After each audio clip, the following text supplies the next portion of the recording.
Trick, please. I know y'all probably heard this story, but it's gonna always center me in regards to this podcast, man. That we started arguing on Facebook, turned into real conversations, that turned into a podcast on Facebook. But don't pretend like we didn't create a culture over here, whether it was rooted in Africa or not, whether it's monkey see, a monkey do.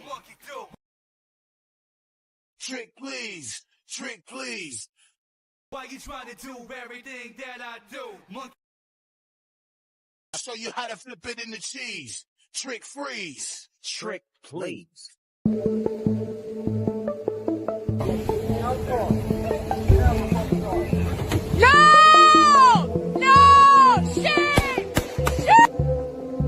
Drake, I bought the dress. And I like it. I don't care whether you like it or not.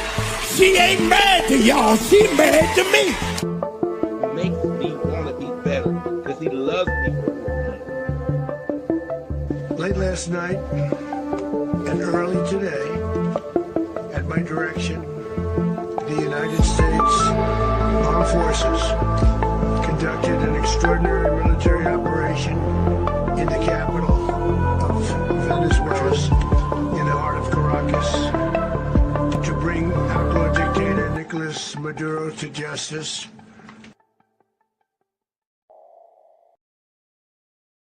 Trick, please. I know y'all probably heard this story, but it's gonna always center me in regards to this podcast, man. That we started arguing on Facebook, turned into real conversations, that turned into a podcast on Facebook. But don't pretend like we didn't create a culture over here, whether it was rooted in Africa or not, whether it's Monkey see, a monkey do. Trick, please. Trick, please. Why you trying to do everything that I do? Monkey. I'll show you how to flip it in the cheese. Trick, freeze. Trick, please.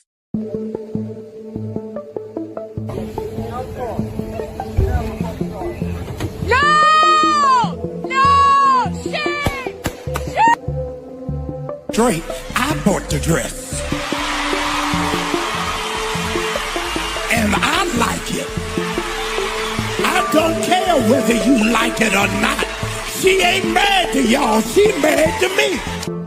He makes me want to be better because he loves me. Late last night and early today, at my direction, the United States Armed Forces conducted an extraordinary military operation in the capital of Venezuela, in the heart of Caracas, to bring outlaw dictator Nicolas Maduro to justice.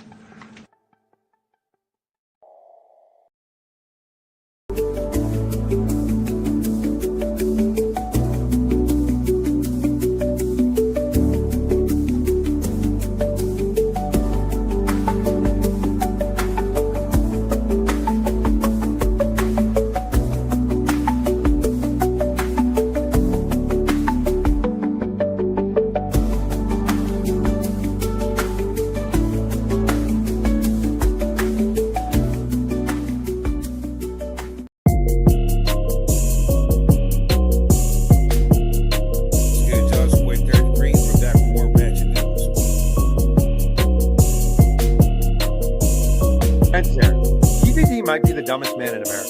I've never seen anything like this. correct. Who implicates himself? Who implicates themselves in a book? What's a same thing? She can actually talk about different things and different things. The fact that he said he was better than Q, and like,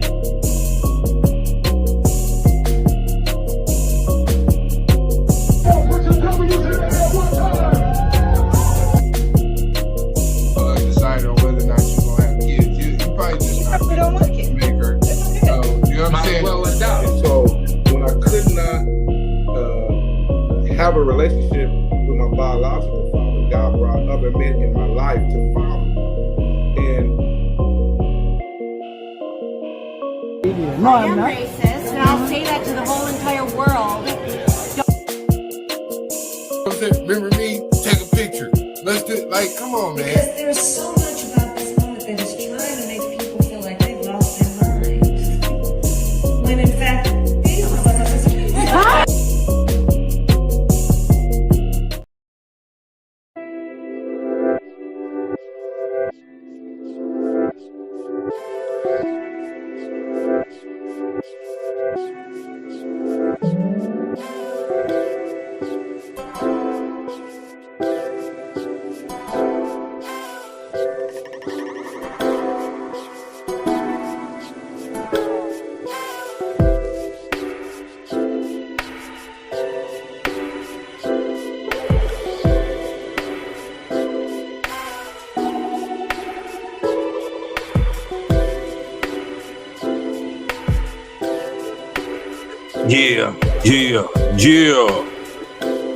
Mic check 1 2.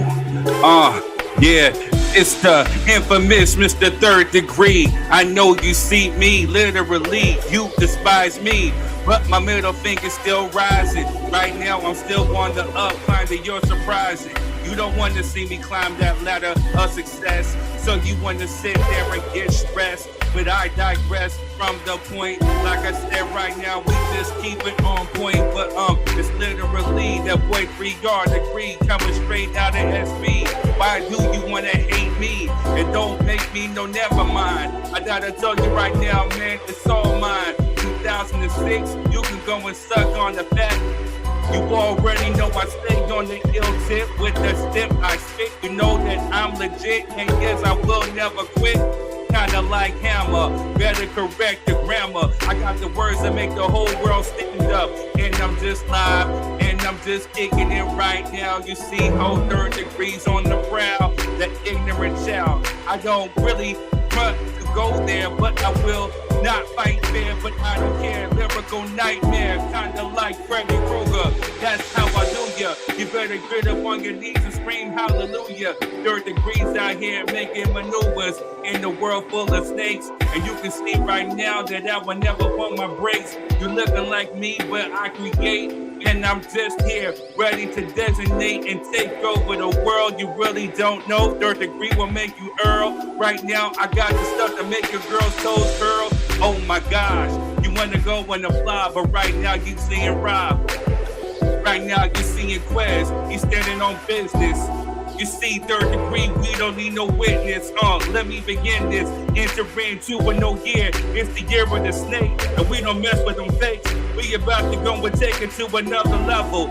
Right now we see you out there dancing with the devil, causing drama in all types of situations. Look what you facing. I'm creating new boundaries and new barriers. Right now you see 3 black men, there's nothing scarier. I mean too. Oh, I give you a sneak preview. When here's the menu of what I give you. Let me go ahead and just hit the flow. Right now you don't know. Let's start the show. What's good, y'all? What's good? It's your boy 3rd degree. We are back full in effect, and we are doing our thing. How are you guys? Yeah. What's going on, my brother? It's Friday. It's Friday. Be great. Only time I'm great, man. Friday. 9 p.m. Eastern when I show 9 p.m. up. Eastern. You want to catch me being great? Catch me before 8. That part. I'm always great. Oh, we know. You understand? Yeah, How's man. your week going? Doing though? I'm living, man. It's a crazy week. Definitely a crazy week. So looking forward to the show tonight. Absolutely. Yes. Absolutely.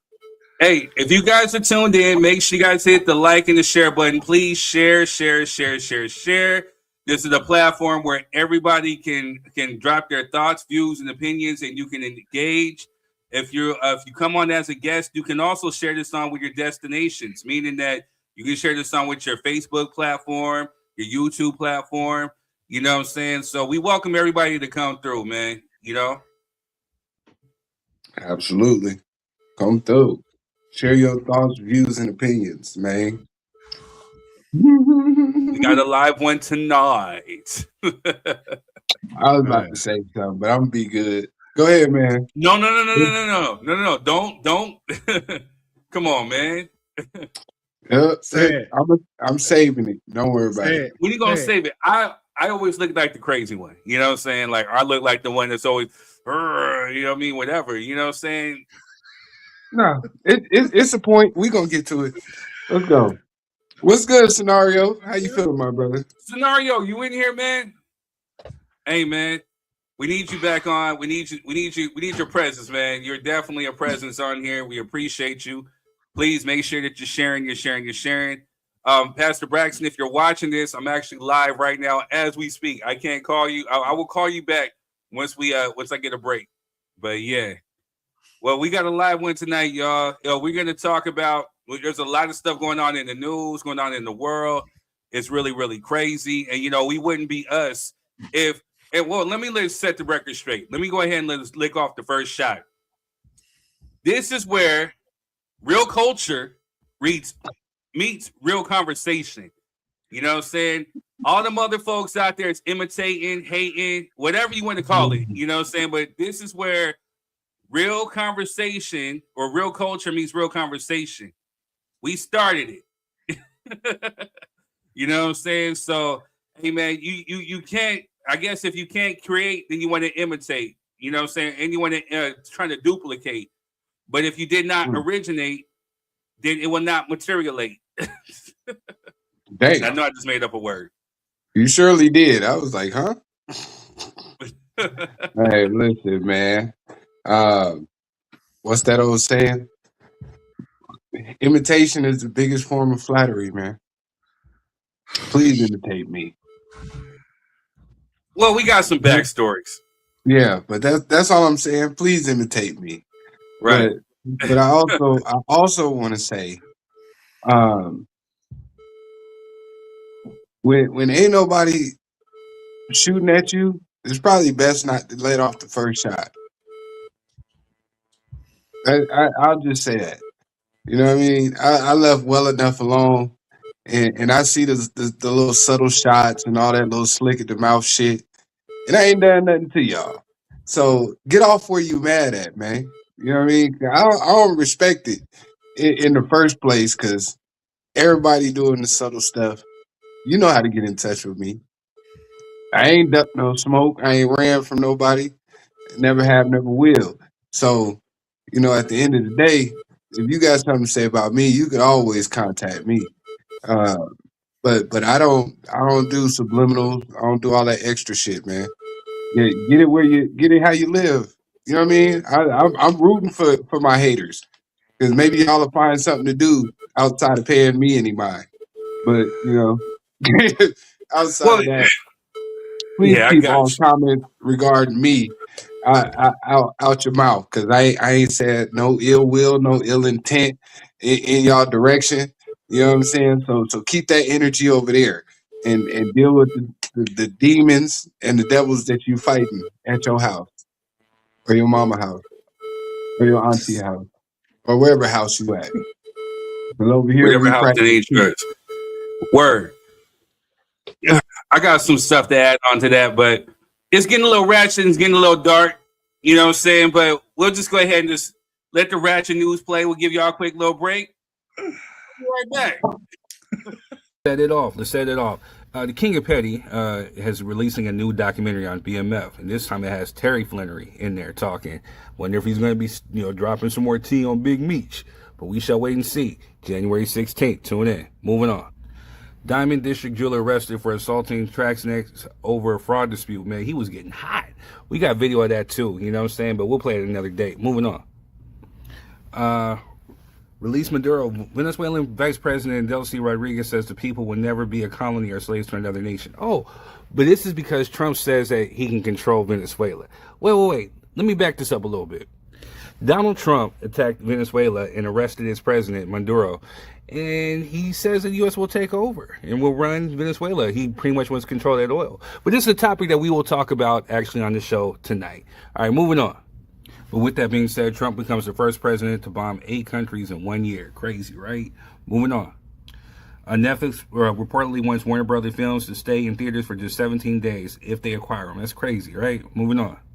R.I.P. to Ava Schloss, Anne Frank's stepsister and Auschwitz survivor. She passed away at 96, so prayers out to her and her family. Moving on. In a ball of dysfunction, the Raiders fired Pete Carroll after disastrous one-season Vegas run. What's next and what's new? We're reportedly paying like $50 million to like what? How many different coaches? It's crazy, right? Moving on. San Francisco mayor to create reparations for black residents. Hey, man, salute to him for at least getting the ball rolling. Moving on. Well, speaking of the Raiders real quick, Geno Smith recently unfollowed the team on IG as well as taking down any Raider-related posts because the fans hated him because he was just trash. You know what I'm saying? So good riddance. Moving on. Kendrick Lamar's good kid, Mad City, is now eligible for Diamond certification. Salute to K-Dot. We are a friend of his on this show. We hope to get him on one day. Moving on. Gospel star Donnie McClurkin accused of using pray-to-gay away sessions to groom and sexually abused young church member. Crazy, right? Moving on. A flight departed in Hong Kong in 2026 and landed in LA in 2025. Crazy, right? I got the Ice Cube high face too. Like, huh? Moving on. U.S. Postal Service to honor poet Phyllis Wheatley with Heritage Stamp. Let's see if Trump blocks that too. All right, moving on. Ari Lennox to drop her third studio album, Vacancy, on January 23rd. Salute to her. She caused up quite a stir. And Tashina Arnold came out and recently responded to some of the comments that she made about colorism. So it was really interesting. All right, moving on. Pastor Patrick Wooden says Jamal Bryant presented his wife like a $2 whore. Ooh, that's something we're actually going to talk about tonight too. All right, moving on. LA rapper Young Threat, featured on Kendrick Lamar's GNX, has been charged with unaliving and attempted unaliving. Man, sad. Moving on. A woman unalives uncle after he told her to start cooking. I'm talking about privilege, and she looked like she probably ate him too. She looked deranged. I wouldn't have told her ish. All right, moving on. A white Georgia couple terrorized a black family at a child's birthday party by driving past the home with Confederate flags, shouting racial slurs, and threatening to unalive those in attendance while armed. A judge cited it as a hate crime. Joe Torres was sentenced to 20 years, and Kyla Norton received 15. Good riddance, pieces of trash. Moving on. Las Vegas Athletics and Vegas Athletics trademarks denied. Moving on. George Zimmerman is reportedly without employment, homeless, suffering mentally, and finding it challenging to find peace after unaliving 17-year-old Trayvon Martin in 2012 and being found not guilty in 2013. Well, how about them Raiders? Moving on.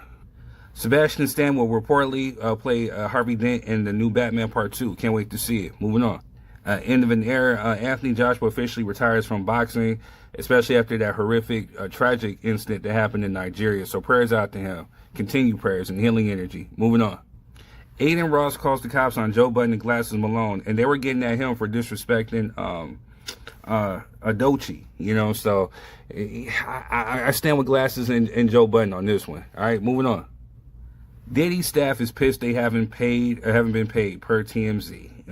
Well, he's kind of in a pickle, you know what I'm saying? And speaking of which, Dumb Donald says he won't pardon Diddy after a handwritten plea. I mean, he can't get the same bailout that you got out, Dumb Donald. Anyway, moving on.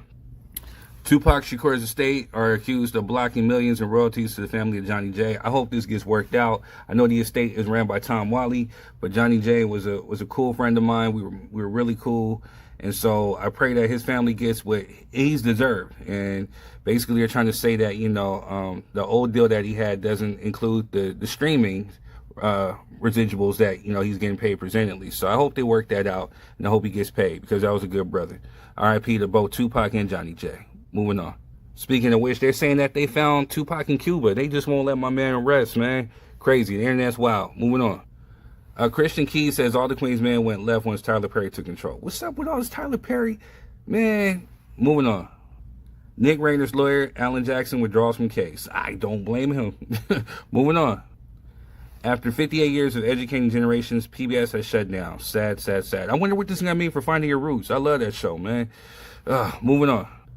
Utah welcomes the first baby of 2026, and his name is Tyrone. Moving on. The Washington Post reporting judge clarifies, yes, Trump was found to have S.A. E. Jean Carroll, but yet he's president, and he won't pardon Diddy. Moving on. Fetty Wap released from prison 3 years early in drug trafficking case. Oh, well, welcome home. Moving on. NYC now requires employers to offer 20 hours of paid paternal leave or prenatal leave. Okay. Moving on. Yolanda Adams says black churches should be safe and loving spaces for LGBTQ plus people as she pushes back on using faith as a weapon. I get where she's going with that. All right, moving on. Southern California babysitter arrested for allegedly committing lewd acts on a child. He should be locked up for being like a damn near 40-plus-year-old dude or a 30-year-old, 20-year-old dude still babysitting. He look creepy. All right, moving on. I don't know if it's karma or what, but Keefe D's home has been ransacked by criminals. Anyway, how about them Raiders? RIP to Tupac. Moving on. And our prayers go out to Renee Good as she had just dropped off her 6-year-old at school when she encountered ICE and she was unalived by them. And that's what's sparking outrage that's going on right now as we speak. And I mean, as you can see, it don't look like she was doing anything wrong. It's crazy. It's crazy, right? And the one to be the coon to put his foot in his mouth. Stephen A. says, don't expect him to be prosecuted. He was completely justified, but totally unnecessary. Can we just cancel this dude already? Give him over to him now. We don't need him. Anyway, that's all I got. Let's just go ahead and start the show, y'all.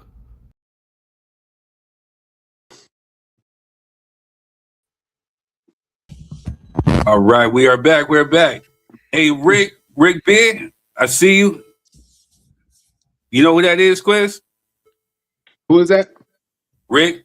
His name is Rick B-I-H-A. Oh yeah, that's Cuzzo. Okay, bet. Hey, hold on for a sec, fam. I'm gonna get you on when we get into our first segment. But yeah, I put up the wrong ratchet news, y'all. My bad. You didn't have the music, you didn't have the pop, you didn't have the flavor. You know what I'm saying? Like, hey, it's all good. It worked itself out, man. But yes, sir. What y'all seeing there? Hey, man. Who did Fetty Wap? Who did Fetty Wap tell on? You know what I'm saying? To get out 3 years early. You know what I'm saying? With my little eye, I spy. You know what I'm saying? Who you tell on? You don't usually get out 3 years early on no drug case. I'm just saying. Facts. Facts. Especially not a federal one. That's all. So whoever be selling him weed, you might want to watch your surroundings. Yeah, shit. You're going to jail.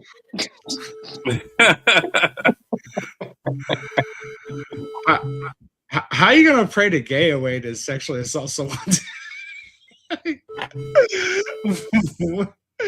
Where the hell did that shit come up with, man? Like, hey, I wasn't gonna touch that, but yeah, you sure right. Yeah, yeah, you sure right. That's a new one. It's Stephen A, man.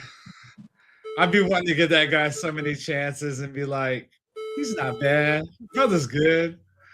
And he always ends up putting his foot in his fucking mouth. Like, he is a certified COON, man. You know what I mean? Like, yeah, I can't stand that dude, man. Like, literally, he can just go somewhere. I don't even know why he has credentials. Dude never played a sport in his life. You know what I'm saying? Like, I don't know why he's speaking on some of the things he's speaking of. Well, you know, the pot called he played. He just wasn't good. True. Very, very true. He played. Yeah, he played. He just wasn't good. You know what I mean? No, he played in college too. He averaged 2 points.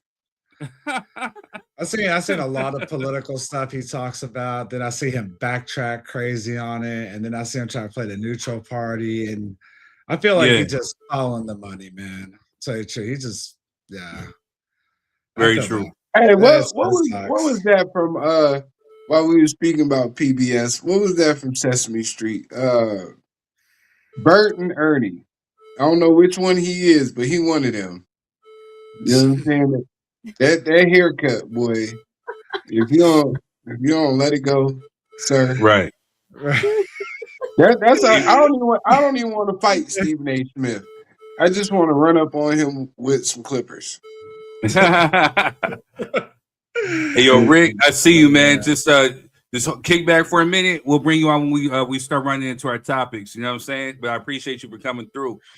For those that want to come through, we got the link in the bio, or we got the link in the description. I got the link in the comment section.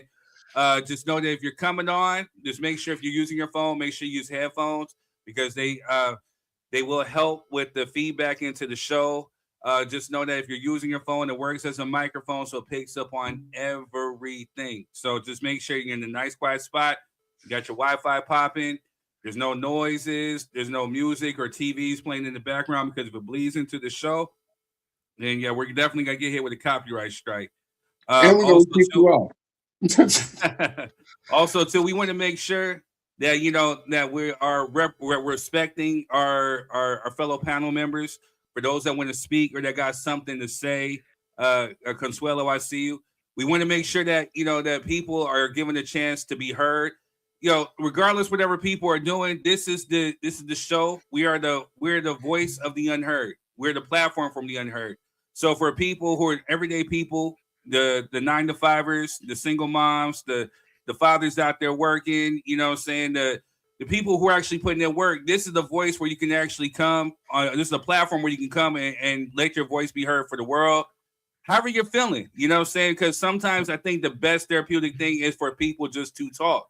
And especially if you can articulate it well. So this is the platform. Also, too, just make sure that, some things may get heated, or people are passionate about what they feel or what they spill. But just know that it's okay. We can agree to disagree. Just do it respectfully. If it gets too heated or there's arguing, we're going to put you backstage. We'll try to bring you back on. But if it's still continuing, then we're just going to have to kick you off because, like Quez likes to say, and funk whatever the haters got to say, this is a production. And you can be clipped up, you could be put out, and we want to make sure we have the best representation of this show. Please make sure that there's no eating. You live on camera, drinking is okay. There's no crumpling of no papers, there's no noises because it picks up and it comes into the show. And we just don't want to look tacky, y'all. It's just bottom line, we don't want to look tacky. We report ratchet news, but we don't want to be ratchet news. You feel me? Regardless of my camera. Who is that? Andea Robinson. That must be somebody you know. Actually, yeah. Thanks to Ancestry, she is actually a blood relative of mine. She's a cousin, Our families are connected on my mom's side, through Alabama, through Demopolis, Alabama. So, Hey, that's what's up, Miss Robinson. How you doing? And yes, I was talking to D. To answer your question, I was talking to D. That's it. Yeah. No one else. No. So yeah, moving on. I carved out some time, because again, I see people out there trying to say, hey, oh, they're stealing my stuff. I said culture in real conversation. No, stop. We've been talking about this. And the end of the day, the funny thing is the minions that you're running with, one of the minions actually predicted that you would do actually what you're saying you're doing, saying that you created or taking credit for something that you did not create. At the end of the day, and I hate to toot my own horn, I created this platform. Like it was literally me putting in the legwork and doing this stuff. I put in the money, the time, the blood, the sweat, and tears for people just to come on here to voice their thoughts, views, and opinions.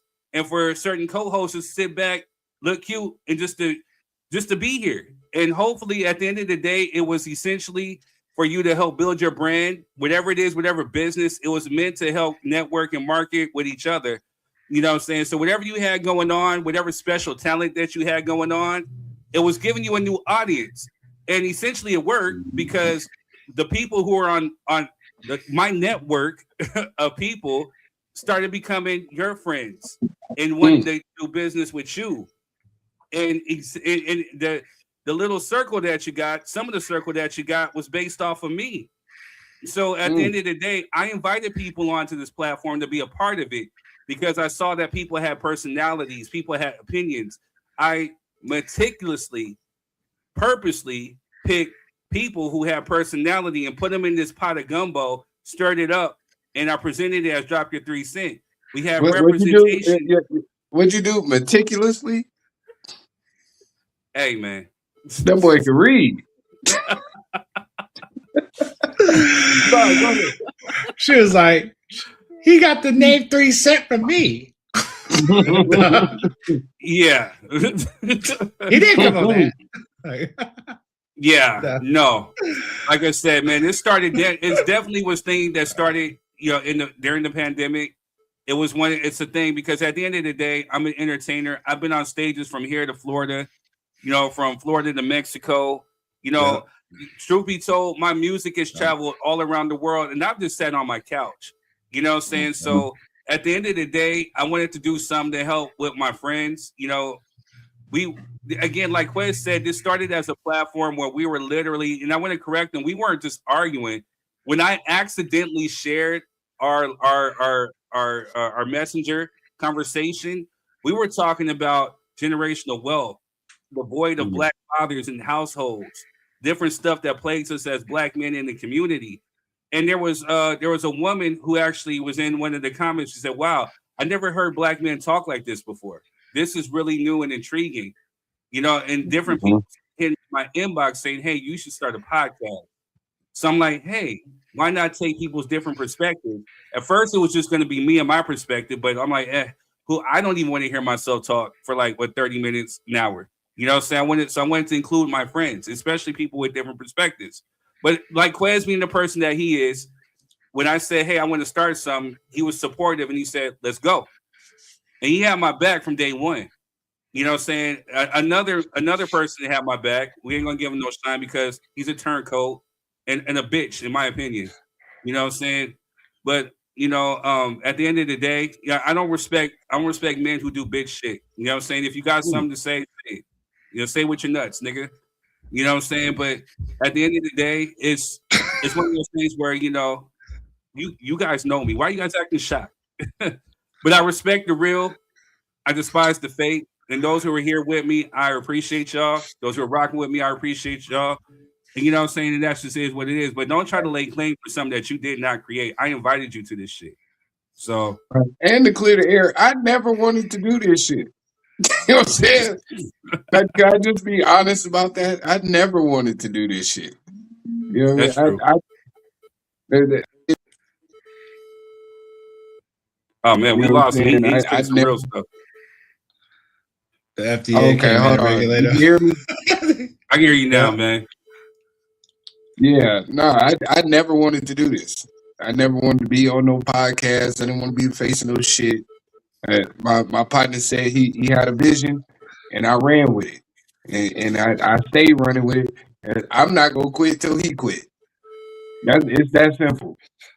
When he says over, then I'll be like, okay, we good. Then we done. You know what I'm saying? Or he reaches the elevation where I'm no longer needed. Whichever one comes first, it's that simple. But too many people's egos got involved in the process to where they felt like they needed to be the face of the movement or the reason behind the movement. And sometimes servant leadership is way better than leading from the front. And I'll take that with me. That's all. But I had a simple message, and it got sent to who it needs to get sent to. Because I ain't been shooting no shots at nobody. And I'm not going to let, in 2026, you're not finna just shoot at me. You know what I'm saying? And think we just going to keep walking away and turning the other cheek. You know what I'm saying? I'm not Jesus. I promise you. Right. So with that being said, parting words, man, just do what you do. You can do whatever you do over there. This was the whole purpose of the platform. If trauma bonding is what y'all need to do, or if y'all need to hate me in order to feel great, then hey, let me be that platter that y'all eat off of. But the one thing I'm not is a liar. One thing I'm not is fake. You know what I'm saying? So, and I tell it like it is. You may not like what I have to say, but hey, I say it. You know what I'm saying? So, but my number ain't changed. Just get at me. It's the reason ain't nobody been deleted, blocked, or none of that. You can see everything that's cracking. What's happening? Talk. With that said, moving on. Let's go to Let's show some love to people who give love to us, or people who we love. Uncle Nearest Premium Whiskey is a brand of Tennessee. Whiskey honoring Nathan, Nearest Green, the first known African-American master distiller. The Nearest Green Distillery, located in Shelbyville, Tennessee, is the world's first distillery named after an African-American. Green is credited with perfecting the Lincoln County process, a charcoal mellowing method that defines Tennessee whiskey's smoothness. Get your bottle today.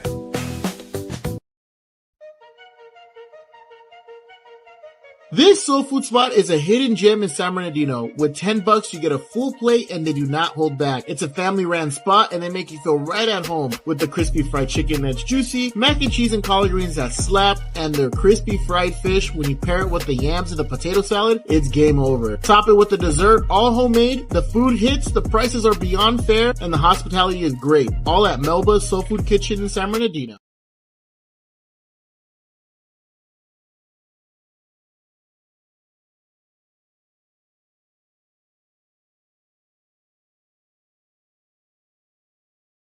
The Chosen Project is a visionary saga that blends African heritage, biblical allegory, and mythic fantasy into a story of exile, revelation, and destiny.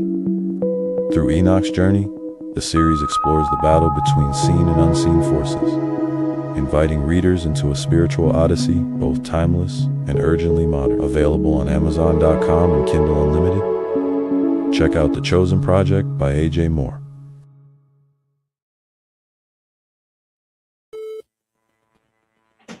All right, we are back. We are back. We are back. All right, hey Rick, are you good? Can you hear me? Do a thumbs up if you're ready. Okay, bet. Connie, can you hear me? Give me a thumbs up. You can hear me if you're ready. I can't see. Hold on. All right, y'all. Well, we got a few topics. You know, hey, funk them haters. That's all I gotta say. Funk the haters. All right, so we got a few topics that are coming up tonight. We got an unfortunate situation that happened in Minnesota. You know, the Minnesota ICE agent unalived a young woman. We're gonna talk about that. It's gonna be the first thing we talk about tonight. Also, a lot of things that's stirring up a lot of talk is Pastor Jamal Bryant and his wife. Actually, Pastor Jamal Bryant's wife, her dress that she wore to an NAACP event, fundraising event, caused up a lot of stir. Like, is that appropriate for a first lady to wear? So we're gonna kill and chew a little bit of time so we can get our special guest, Pastor Richard Braxton, to come through, give his 3 cents as a pastor, and see what he has to say about it. Also, too, Trump has attacked Venezuela. Why? We want to know too. You know what I'm saying? We know, but we want to sit up there and get your thoughts, views, and opinion on that too. But with all the stuff that's been happening, the Epstein files, the cases, you know what I'm saying? Like, it's kind of convenient, you know what I'm saying? You want to go in and knock off a dictator, you know what I'm saying? But I don't know. We're going to talk about the hypocrisy within that, you know what I'm saying? The good, the bad, the ugly. So, yeah, the first one we're going to let off with is the unfortunate incident that happened in Minnesota. So, right now we're going to bring on our guest, you know, Rick. Yes, sir. Hey, welcome to Drop Your 3 Cent. And Connie. What's going on, player? Welcome to Drop Your 3 Cent. Welcome back to Drop Your 3 Cent. Hey, Quez, hold it down real quick because my mouse is not working. No, you good. You good. We'll be right back. Yes, sir. Hey, guys. Hey, it's been a minute. Consuelo, where you been hiding at, man? Can she hear me? Oh, hey. Just breaking up. Yeah, you got a bad breakup. Healing and you got to stand next to that router. Yeah, you gotta get next to your router. You're going in and out. You're blotching a little bit. Yeah. No, I heard you chilling, healing. Okay, healing and chilling. I heard that part. I heard that. You know what I'm saying? All right, let me switch. Let me change things. Yeah, While you get that worked out, you know what I'm saying? We're gonna show a little clips. I can now get to the video. So this is the original thing of what happened. Mind you, I want to give you guys a warning. Please, a warning. This may trigger you. This is definitely disturbing, but we have to put it in its entirety. So fair use, fair use.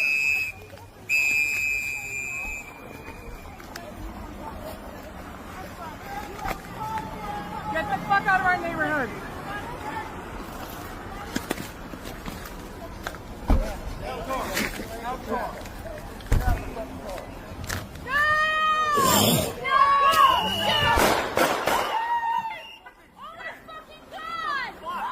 What the fuck? Dude, what the fuck?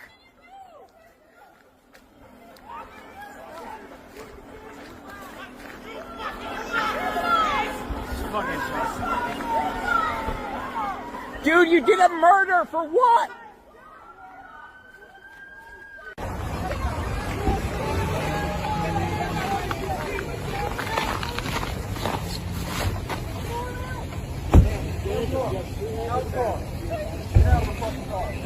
No! No! Shame! Shame! Oh my fucking god! What the fuck? What the fuck? You just fucking, what the fuck did you do?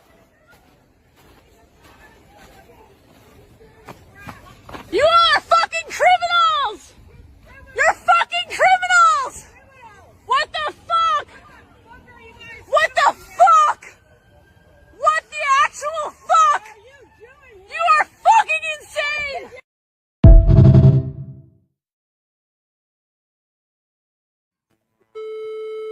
And we are back. We are back. We are back. Now, to provide a little context, we don't know what was going on. We don't know the situation. The only thing that we know is that ICE was in a neighborhood. The story that's being reported was that this young woman was actually dropping off her 6-year-old daughter to school or something. So I don't know what happened all in between her dropping her off and her trying to get home.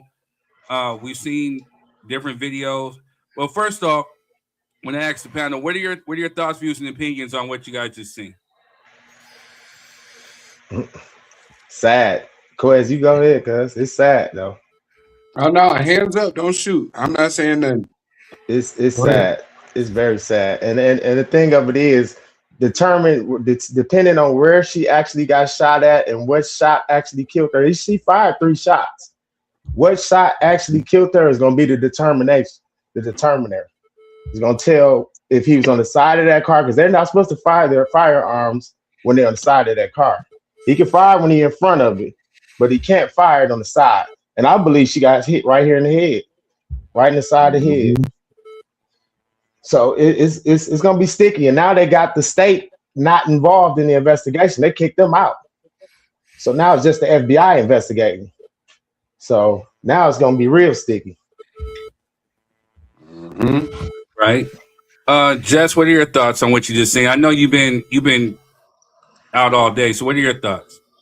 I honestly don't know what I just seen. I don't know what happened. So I don't know who got shot. All I heard was gunshots and foul language. Fair. Yeah. I will show a different angle of what actually transpired. Rob, what are your thoughts? Fucking disgusting, dude. I watched several different angles of that video and a little bit before of that clip you just showed. And it's kind of crazy because she was pulling out and she decided to block a little bit part of the street, because it was ICE, and she was like, fuck them. They're telling her to move her car and she was waving them to go along. But at the same time, she wasn't threatening or anything. It was more like just being, just jokingly and being an asshole to them. So right when they approached the vehicle, her girlfriend was like, go, go, go. You saw it from another angle. Like she turned it. It wasn't dead on with that. It wasn't dead on with that. No, she turned the tires away. I believe that too. And that right there was just like, what the fuck, man? there was no life threat. There was no nothing. there was no reason for you to even shoot at her.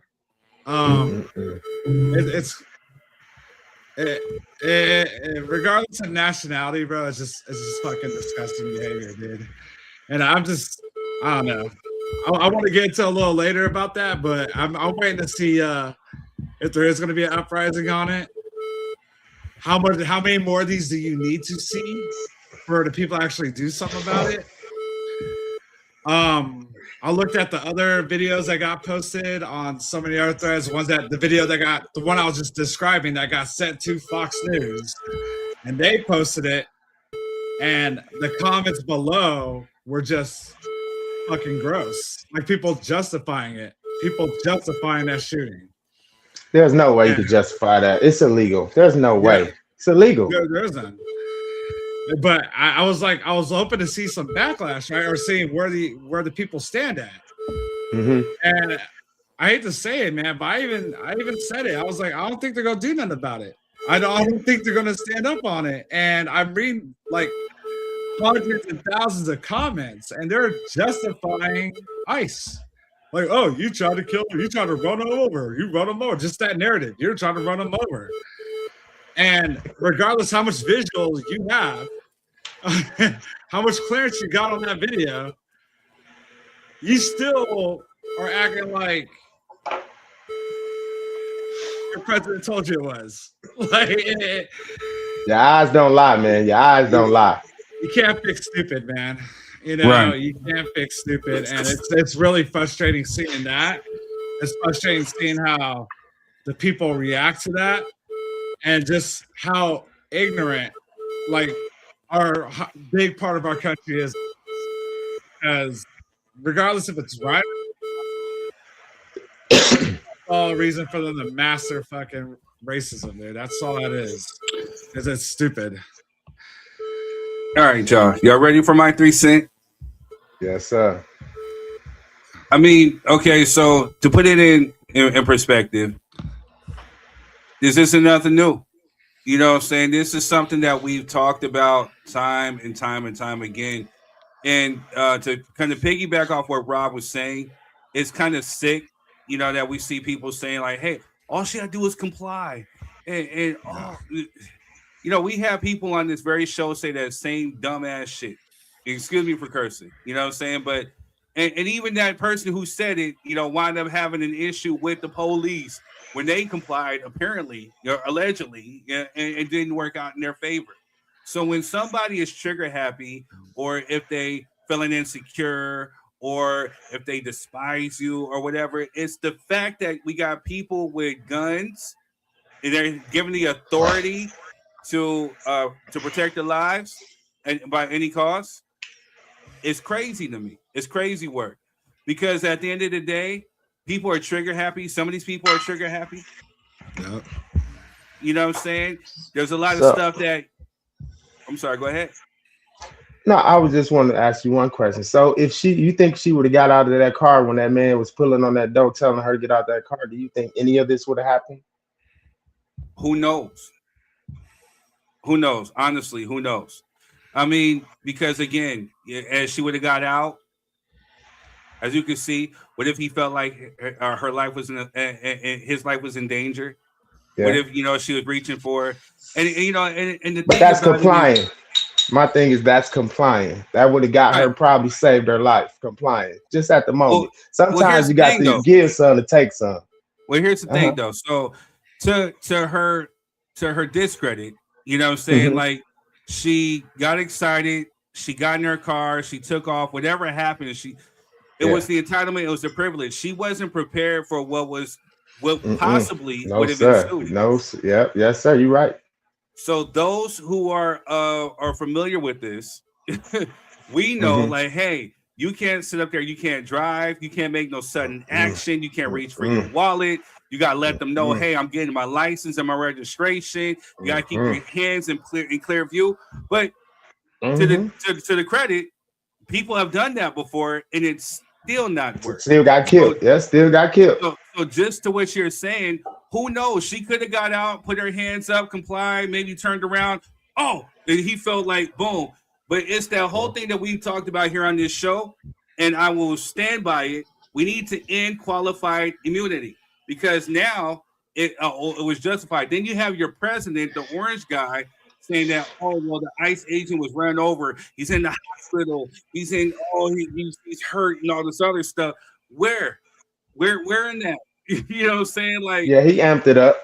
To me. You know what I'm saying? Yeah, he amped that up. And he's gonna keep amping it up, bro.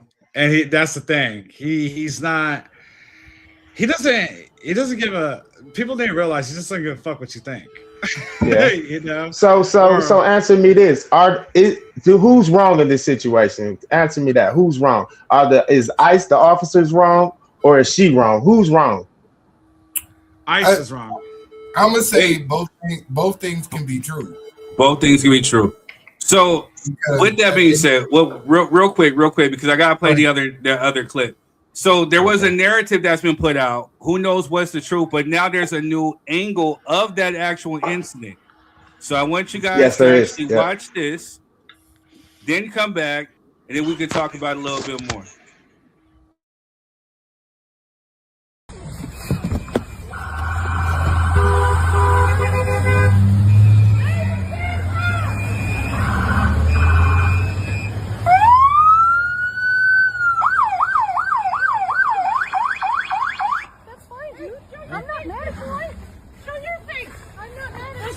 Change our plates every morning, just so you know. It'll be the same plate when you come talk to us later. That's fine. U.S. citizen, former fucking president. You want to come at us? You want to come at us? I say go get yourself some lunch, big boy. Go ahead. Out of the car. Get out of the fucking car. Get out of the car.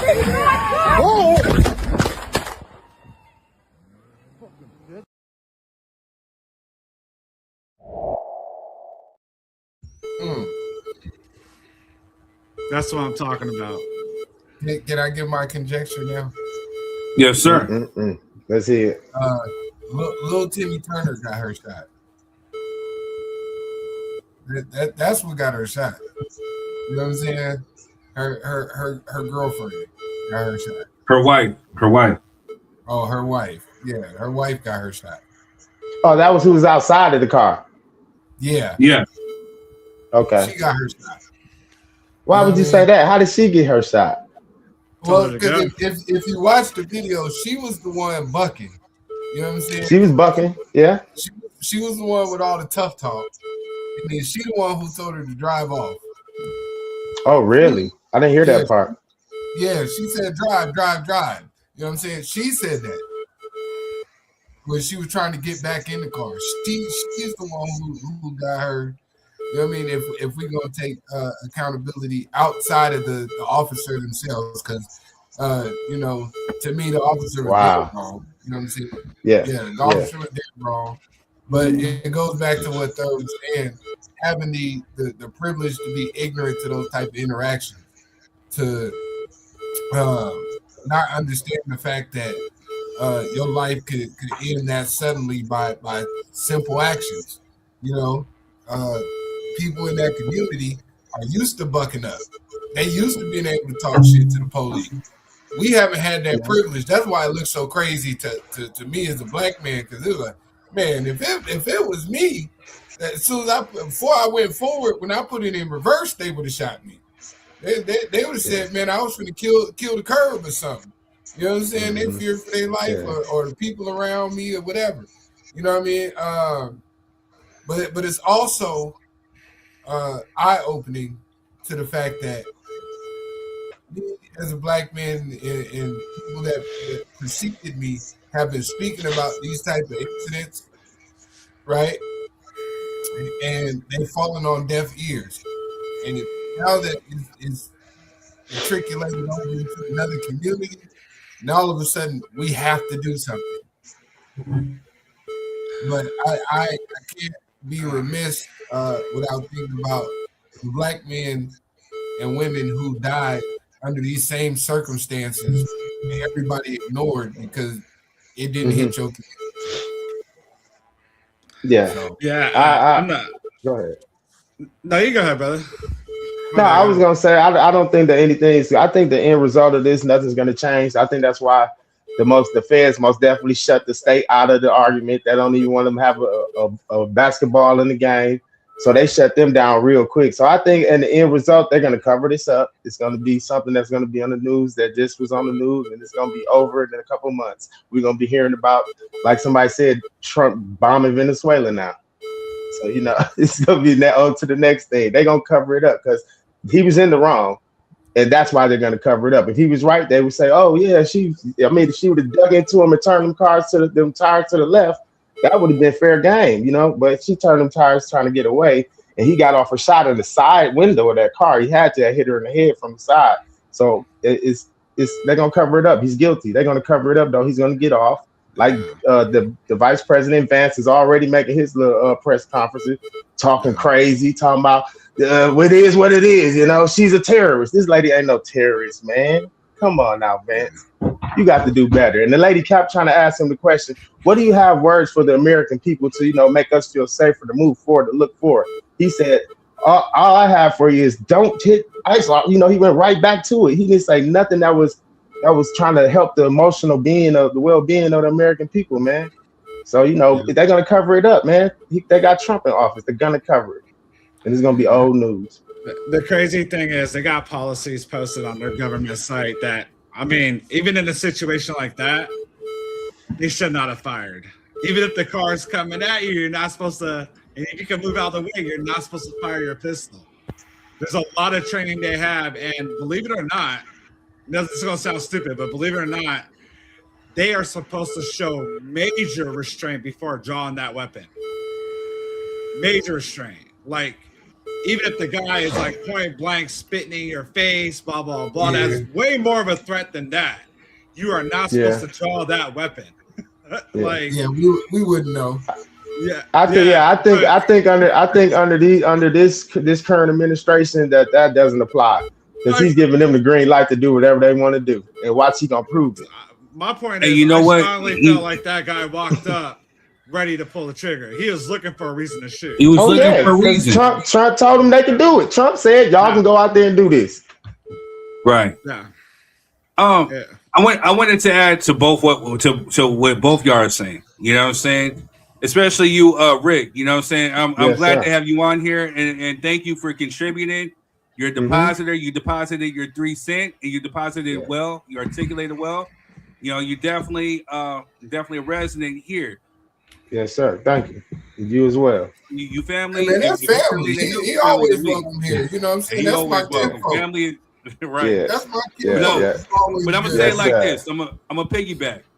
What type of president in the history of the United States would sit there and unleash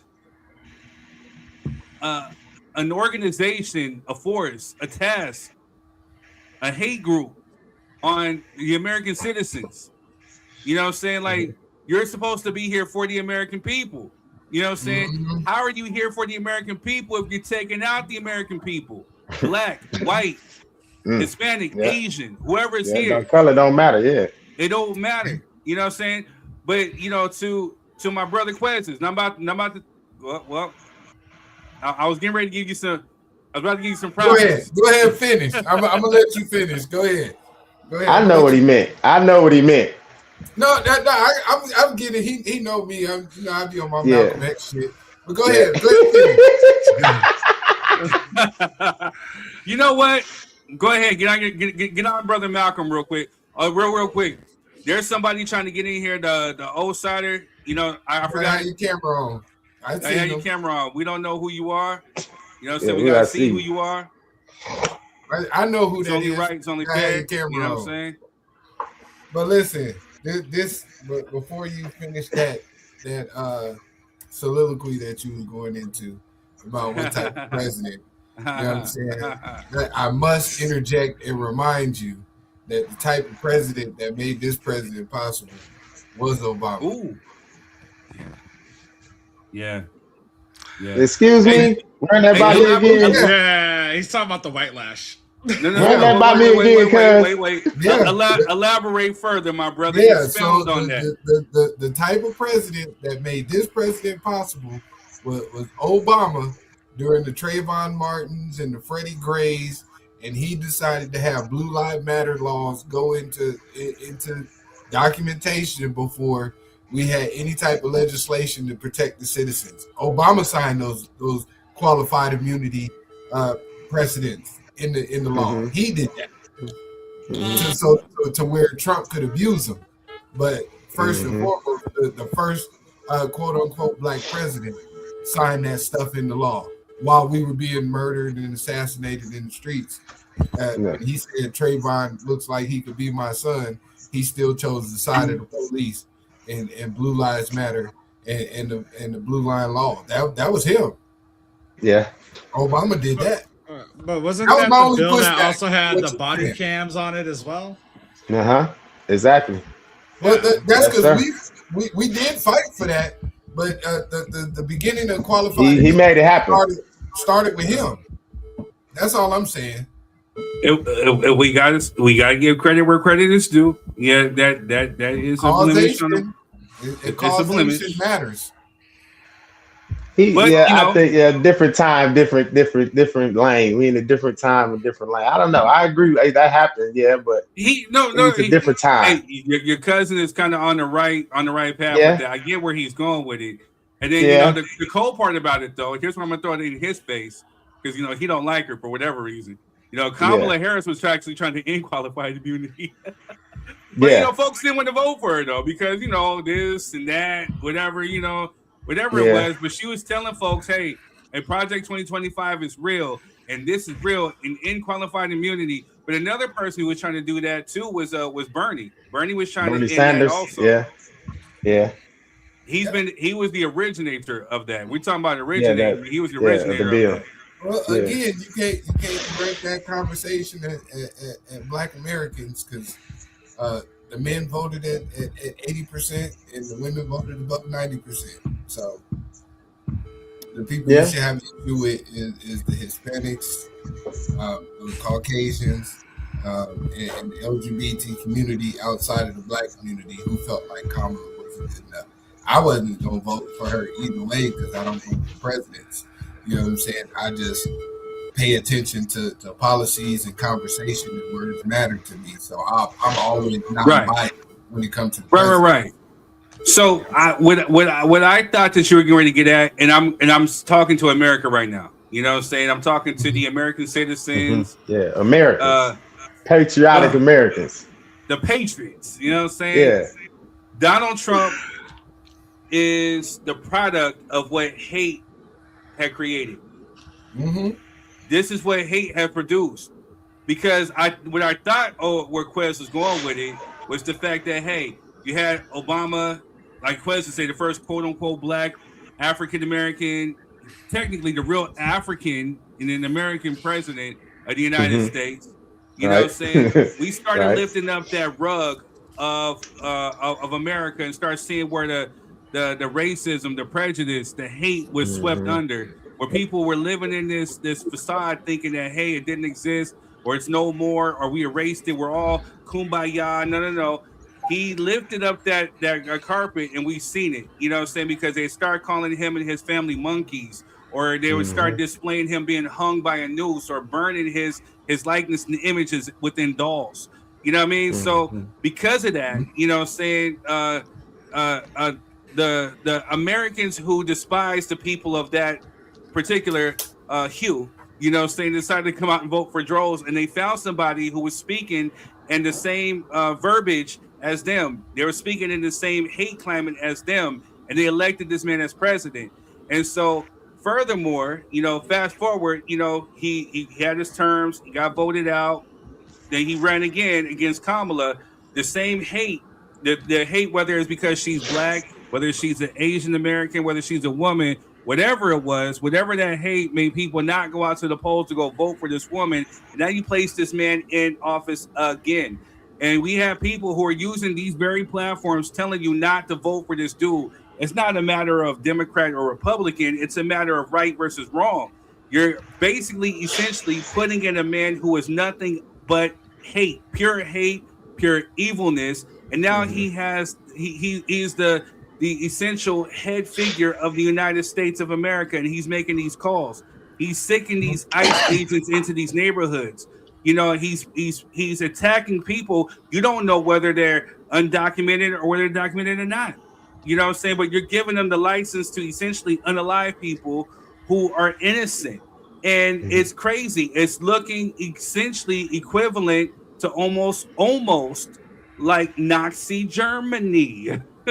You know what I'm saying? Like, it's just crazy. Yeah. Yeah, I agree. I agree to some extent. I believe Donald Trump at the beginning of his term when he got elected. You got to look at statistics. I think he's done a lot of good things for the business side of America. I want to say I don't know, probably not. So I would be related to, you know what I mean, because where I am, and he's where he is. So I think for the business side of America, I think he did. That's what he does. He's a businessman. I think he did a good job on that. He did a good job on retrieving money from other countries. I believe that because we have family in the military. So I take the military, I take that serious. So I believe like when my family's over there fighting for this country, I believe that it should be a good cause. And I believe him retrieving money from other countries that we have been protecting for years and having to get a dime from. I know we're not going to get none of this, but that's later down. That's later down the line. I'm finding all this out. We're not going to get a cut of it. He don't care about us at all. But in the beginning, it looked good. Oh, he's doing this. He's busting this move for America. He's busting this move for America. He got us. He's bringing back the GDP is rising. So in that aspect, okay, yeah, he's doing a good job. But as far as now, me looking at it in hindsight, I'm starting almost to feel like he's the Antichrist because it's like everything he's doing is like lining up so perfect with what they said the Antichrist is going to do. Like you said, he almost like Hitler. It's like almost just like another Hitler. It's going to get down to that nitty gritty. It's only going to progress from here. He's over there taking presidents. This man just took a president. Who does that? And how far is that going to go? Now he's talking about Greenland. He's like, yo, we got to have Greenland. And then not to mention what he did to the Russian oil ship. That's another one right there. Hey, real quick. Hey, Toothpick, y'all. Hey, Pastor Braxton, I see you. We kind of spilled over a little bit. I don't know if you want to get on this topic right here or you want to wait for the next one, but just bring him in. We need some positiveness coming in. It's looking gloomy. This is the life we live in. Before the pastor get in, you know what I'm saying? Let me go ahead and say my fuck shits and dams. No, I'm just playing. But you know what I'm saying? Man, for real. Man. Come on, man. I'm just joking. But no, listen, man. I can't get in there. I'm kind of get in there. Get in there. If you listen, I apologize. But at the end of the day, faith and fear can't live in the same place, and that's what I deal with when we talk about America. You know what I'm saying? There's a lot of fear mongering in regards to this president. Pastor Braxton, I'm gonna bring you on. Hold on, Quest, hold on real quick. Pastor Braxton, you want to come on? Give me a thumbs up if you do. If not, okay. Well, he wants to come on. Oh yeah. Hey, real quick. We have a full panel adoration. We have not seen you in a minute. What's Thank you for coming through. Adoration. Hey, girl. And Pastor Braxton, thank you for coming through. Hey, Jessica. Thank you, adoration. Hey, we would definitely send you an invite, but we know you're in another part of the world. But I'm still gonna send you because you family over here to us. So you know what I'm saying. So thank you. And Pastor Braxton, hello. Connie, hello. Right now we're talking about the incident that happened in Minneapolis. It's definitely unfortunate, what happened. And I didn't mean to interrupt Quez because he was getting ready to go somewhere with it. But again, these are our drop your thoughts, views, and opinions. So we want to be respectful. So well, finish up, Quez, what you're saying, and then we'll let other people drop their 3 cents too. Absolutely. No, all I was gonna say is, man, when it comes to these presidents, I've always lived in the concept of faith over fear. You know what I mean? You can't believe in God and then worry about the Antichrist at the same time, because even though the Antichrist was in the Bible, what was the end of that story? God came and got his people, right? So if you his people it ain't nothing to be worried about. You know, I'm gonna let Antichrist do it. The Antichrist do it. If that's who he is. But I'm not even concerned with that. I'm so focused on what I got going on and making sure I'm in alignment with the purpose he put on me. So, you know what I mean? At the end of the day, the next 4 years is going to be, a period of time for people to align their purpose. To me, if you scared now, then you probably should be, talking to whatever God it is that you believe in, because I know everybody don't believe in Jesus and all that.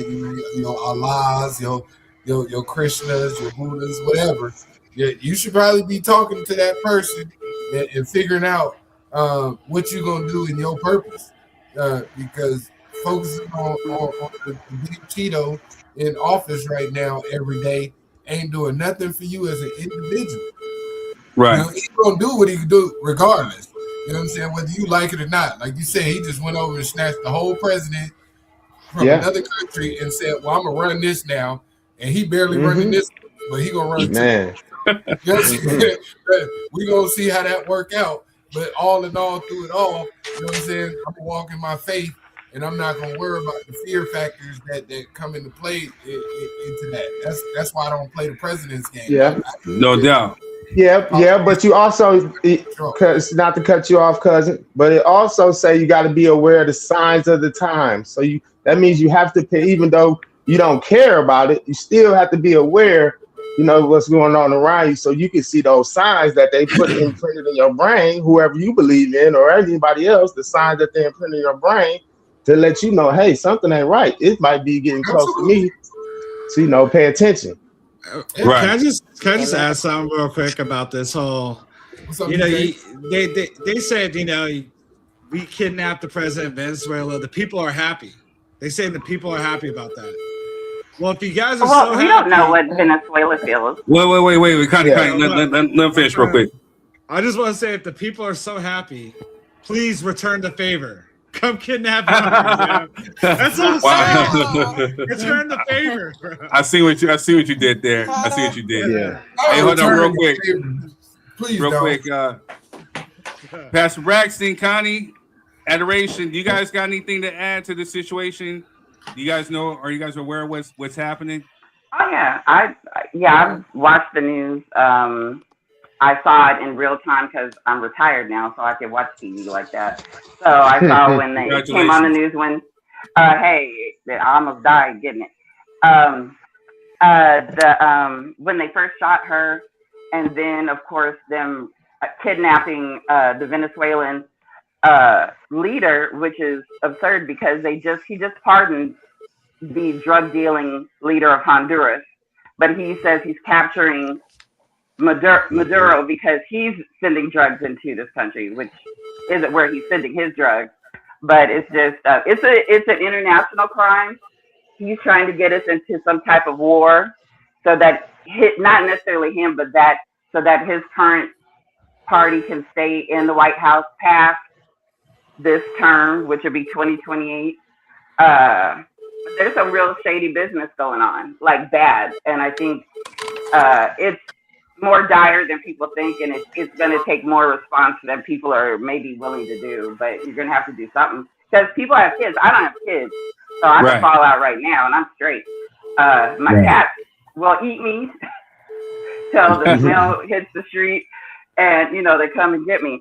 But I do feel bad for kids, people that have little babies, or people that have kids in high school, because like brother man, we got these county jobs. You can't even get a gig like that with a high school diploma now. Right. I hear you. With a pension.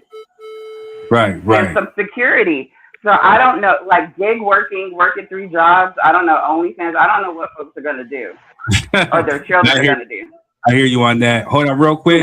Alexandria, what's up? She says, hey, party people. I know what you're here for. We're going to get into that next. Much love to you. Thank you for being a supporter. BJ, we haven't seen you in a minute. Thank you for coming through. He said, what's harder than kidnapping a Venezuelan president?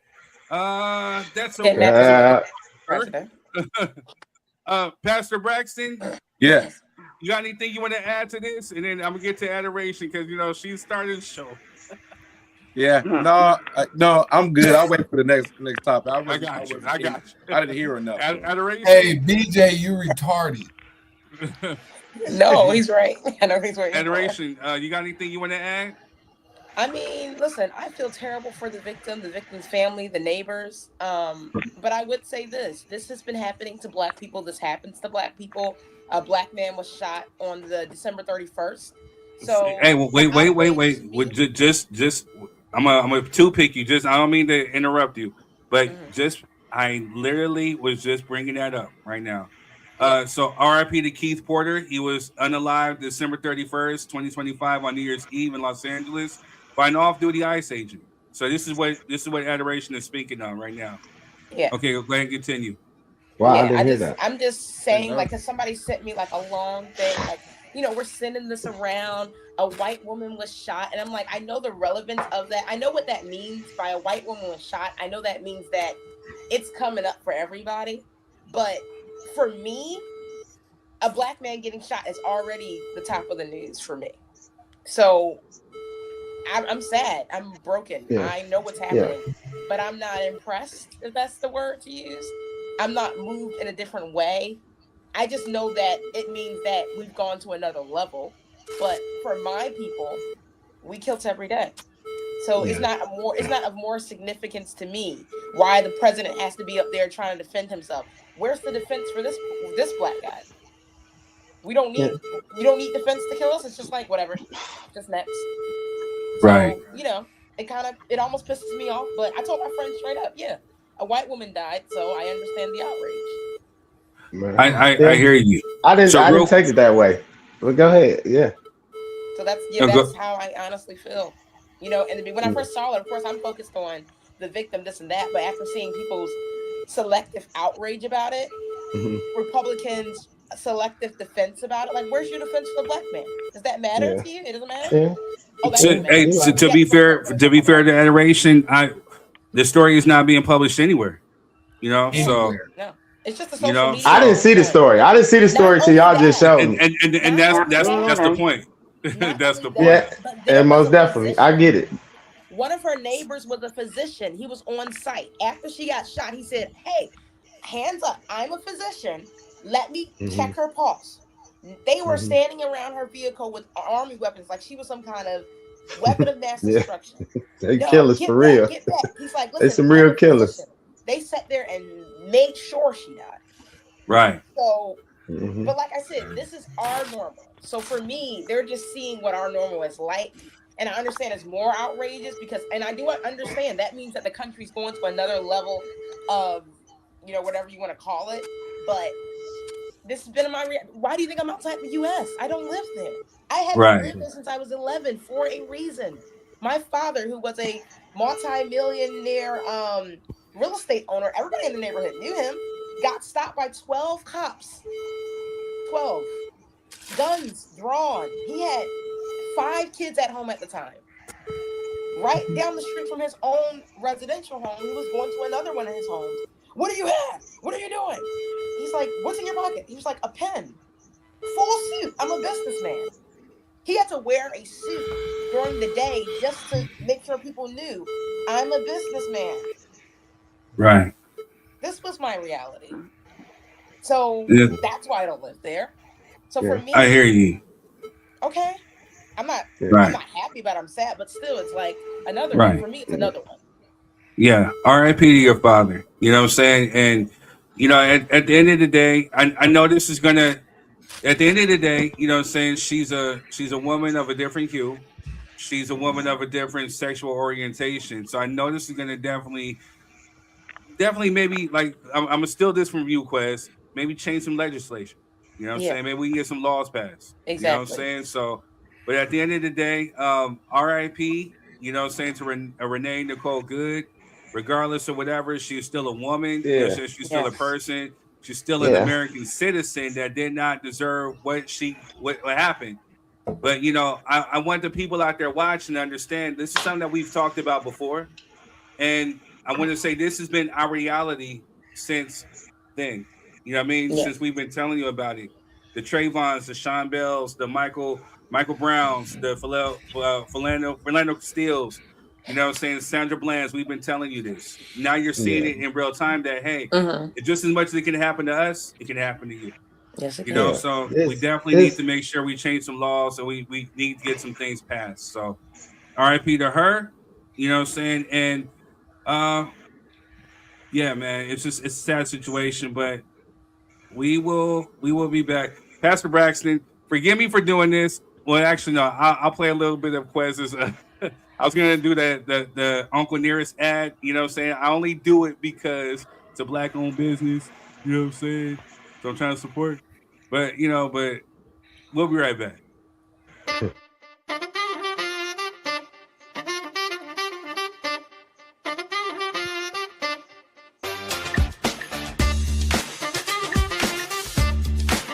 Okay, we back at the Boss Up Brunch. You know, I got the Queen with me. Event hasn't started yet. We get here a little early, but it's an amazing event so far. The atmosphere is. There we go. We gonna get the event holder in here. This soul food spot is a hidden gem in San Bernardino. With $10, you get a full plate and they do not hold back. It's a family-ran spot and they make you feel right at home with the crispy fried chicken that's juicy, mac and cheese and collard greens that slap, and their crispy fried fish. When you pair it with the yams and the potato salad, it's game over. Top it with the dessert, all homemade. The food hits, the prices are beyond fair, and the hospitality is great. All at Melba's Soul Food Kitchen in San Bernardino.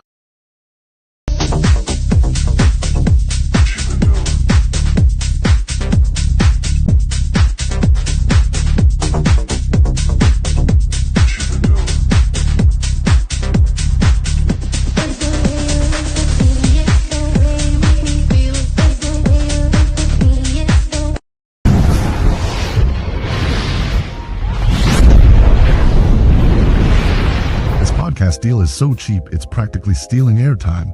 Small business owners, listen up.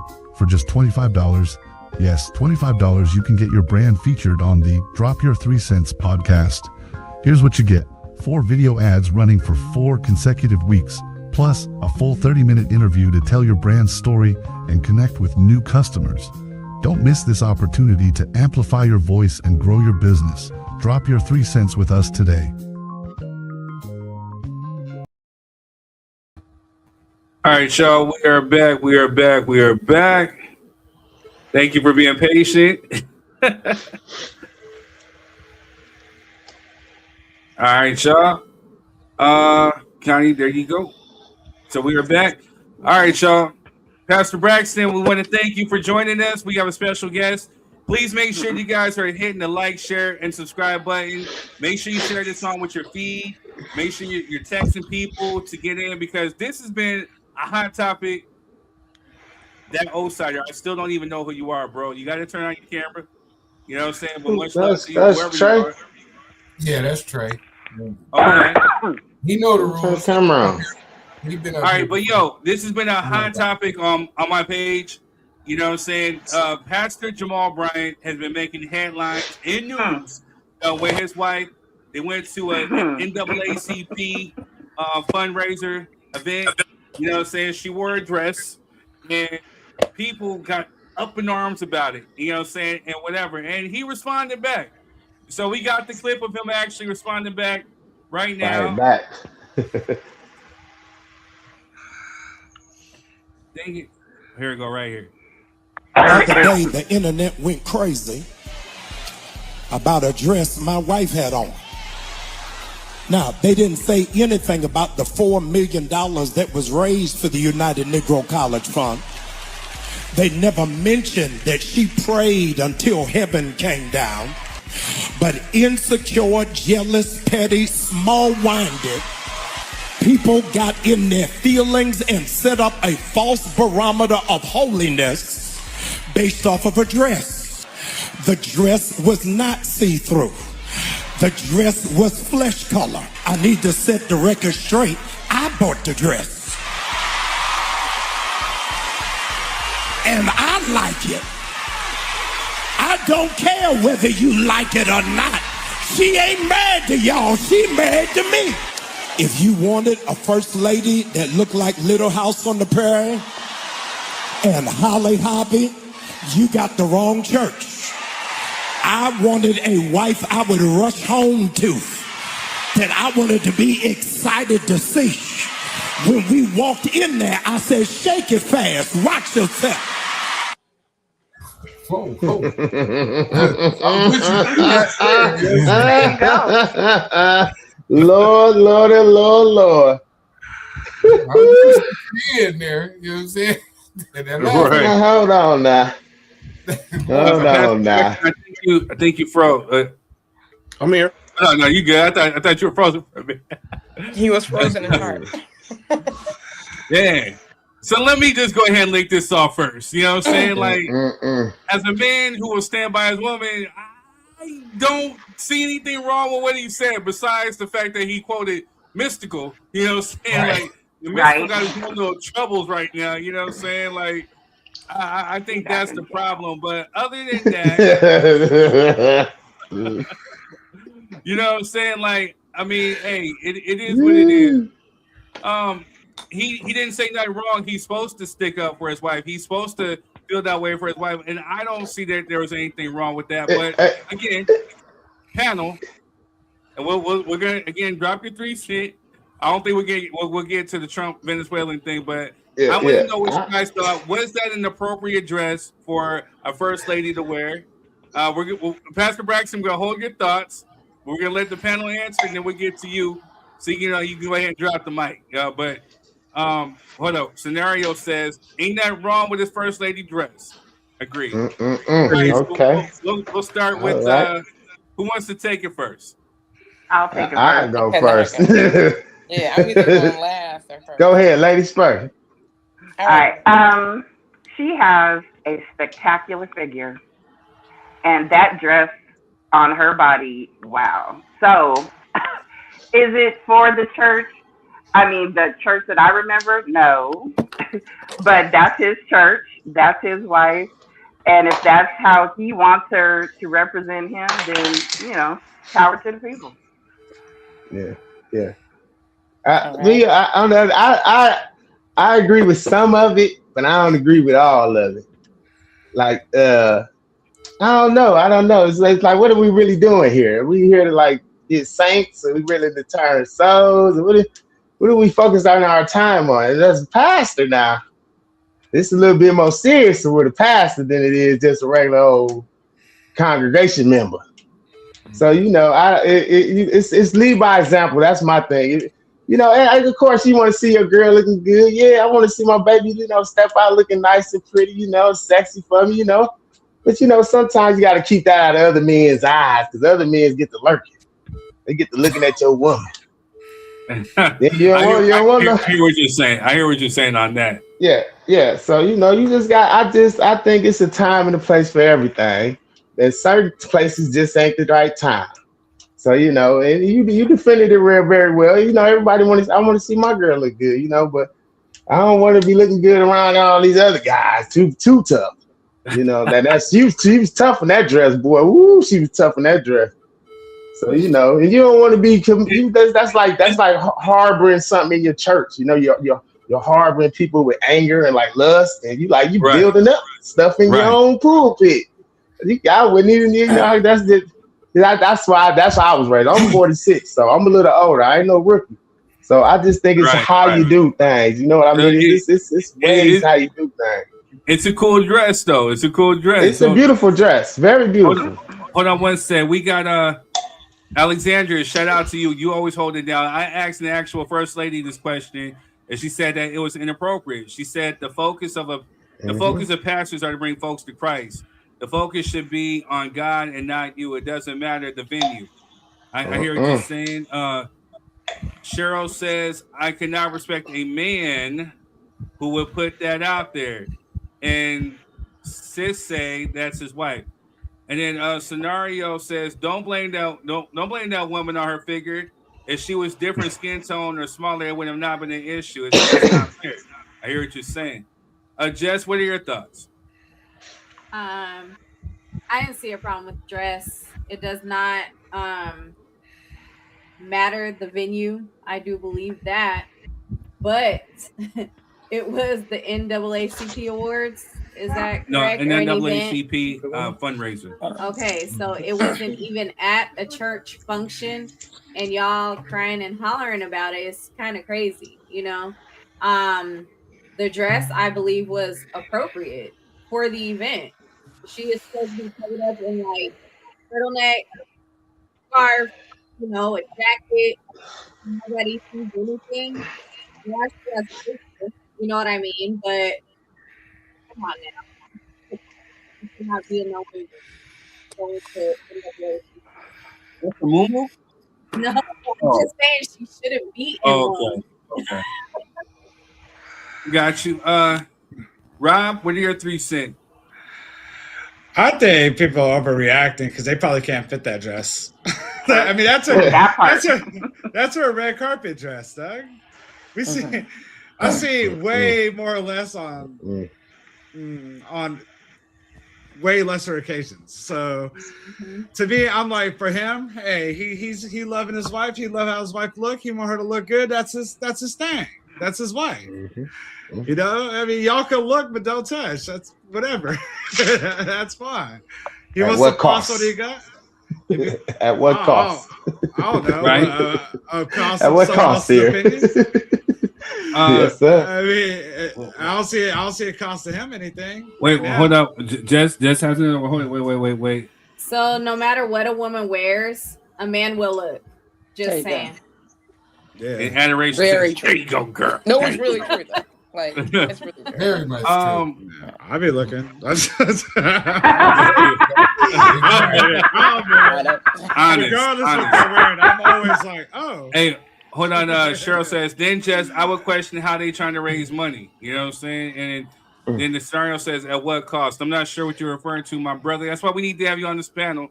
But real quick, who wants to take it, either Quez or Adoration? Because I definitely want to hear Braxton. Quez, you go, because I got a little bit more to say. I know too much. She finna open up on y'all. hey, but make sure we want to make sure we give Pastor Braxton the floor too. So we don't want to. Yeah, hold up too no. much time. I mean, to me,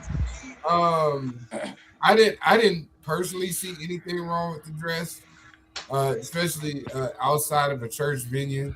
If you see photos of her in their congregation, she's very conservative in her dress and her attire. So just from what I've seen, you know, I don't go to any church and then I'm not, don't come at me.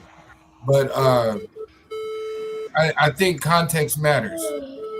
In the part where he messed up was the way he addressed his church about it. That was the problem I had. I didn't see no problem with her being at an event and being dressed accordingly, because I mean, there's full-figured women everywhere at every church. There's somebody coming in there with something tight on. There's somebody coming in there. You know what I mean? If it bothers you that much that the pastor's wife is dressed in a certain type of way, because then some people say she should, the women shouldn't wear pantsuits, or the women shouldn't you know what I'm saying, wear jeans and a t-shirt. Like, we could find and nitpick anything when it comes to the pastor's wife. But meanwhile, all these people pointing at the pastor's wife was at the club Saturday night before church. So that part. You know, it's easy to pass judgment, and it's easy to, you know, pick but to me, it wasn't nothing wrong. The problem came in with me was when he addressed the church about the situation and the terminology and phrasing he used. I didn't really care about his wife, Right. what she had on, and none of that. That's just my honest opinion. I didn't Right. care. I've seen pastors do that. Right. Adoration, drop your 3 cents real quick, and then we're gonna bring Pastor Braxton on. Number I got one, you. for her to be out at an event with her dress, I'm completely for women doing them. I already know, based on the statistics, that what you wear does not correlate with how you get treated. That's all BS. So nothing wrong with the dress necessarily. Do you? That's how you want to dress. Go for it. Now, Pastor Jamal Bryant, I used to go to his church. Okay, when I was a kid, I went to his church growing up. That man is the problem. And the fact that there's more outrage about the dress than about what he actually did back in the day and why he lost so many members at that church, closed that church, and moved to another area to become a bishop. That's what gets me. Okay? This man was sleeping with children in the pulpit. Had a pastor friend come on. You saw how Allegedly. He said that? No. Allegedly. Okay, allegedly. Allegedly. But that explains it now. That explains it now. I mean, hey, I only have I only have a few pennies. I don't want to get sued for the few pennies that I have. Okay, That explains why he was singing Mystical. I mean, that explains it now. Why he up there with his girl with her butt hanging out. That explains it now. Method, shut up. Allegedly, because Quest was talking about what he said in the pulpit, but allegedly, a guest pastor came with one of his friends, allegedly, and he goes, "You know these hoes ain't loyal." Allegedly talking about wow. What? Look who people. No, that's I was sitting in the crowd at this moment, allegedly. So this is all alleged. Would you spotlight right. people? This was physical, and the child was not much older than me, about the same age as me. So this is all man. alleged. See, all right. So gotta watch who you defend, my nigga. And excuse my language. So for me, we talking about a dress. Why are we talking about a dress? Why are we talking about a dress? That's what gets me. We're always focused on, well, does the woman look good? Is she dressed right? I don't know. Should she represent a man? This man allegedly don't represent himself, allegedly. And I don't mind if he comes for me. Every time I see him online, I make sure to put this. I hope he sees this. Okay, I'm one of the little girls that went to his Talking about standing on business. Go ahead, Adoration. I ain't mad at you. Allegedly. Tell it. Allegedly. Preach. All right, I now, believe the Pastor allegations. Braxton. He gives off that aura. Right. Pastor Braxton, we've been waiting. You know what I'm saying? Yes, we've been waiting. Let's hear this. Wait, first off, this man right here is definitely highly ordained. You know what I'm saying? I feel the spirit whenever I go to his church. He takes the time out for me and for this lady right here next to me. You know what I'm saying? He's a good man. He's out there doing good things for the community. You know what I'm saying? There's no words really to describe who this guy coming on. Getting ready to drop us some kids, but we would like to welcome back Mr. Pastor Richard Braxton. Thank y'all. Thank y'all. This is very, very a hot topic. But it really shouldn't be a hot topic. You know, a couple of things. I heard was somebody was talking. Was saying, the church of today is not the church that our mothers went to. And if you really look at history and time, if you saw what the last generation saw this generation do, then they would have an issue with it, right? So now we see this generation, it's always progressive. So, but one thing I would say in this context of it, for my wife, I want to make sure that my wife is looking good to me all the time. I didn't really see anything really wrong with the dress in the context of it wasn't at a church event. It was more at a, fundraiser, whatever it is. But I want to make sure, when I'm with my baby, my baby look good. I want to, I just want to make sure that when we're out, she looking good and I'm looking good. So for me, I don't really have so much of an issue about it. Me and my wife is very modest. So every Sunday she asks me, baby, is this appropriate? Is this look good? And sometimes I'll be like, baby, you looking good for me. You know what I mean? She'll be like, no, I want to make sure I'm representing you right. You want to represent us right. And so my wife is very, very concerned about what she wears, how her figure looks. She's always, you know what I mean? She's still stylish, but she's not gonna have anything hanging out, not gonna have anything like that. So but for me, that I didn't really see so much of an issue about it. You know, I was, you know, and I didn't know everything about Jamal Bryant, so I don't really know him like that.